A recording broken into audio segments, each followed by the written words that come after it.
First of all, let me start by apologizing for the AI voiceover. Now that we have that out of the way, in this tutorial, I'll show you a simple way to create louvers on a car body panel in Plasticity using the Deform tool. The idea is to start with a basic louver shape and then use the Deform tool to make it follow the curvature of the car body. This makes it much easier to place the louvers on complex surfaces while still keeping them aligned with the overall shape of the vehicle.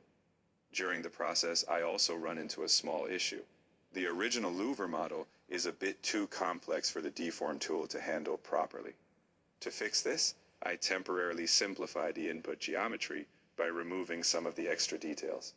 Once the simplified version works correctly with the Deform tool, I can deform it along the panel and then add the missing details back afterwards. This is a useful workflow because it allows you to keep the modeling process clean and flexible. Instead of trying to deform a fully detailed object from the beginning, you first work with a lighter version of the model, get the shape right, and then restore the complexity later. By the end of the tutorial, you'll have a quick and reliable method for creating louvers that move naturally with the shape of a car body panel.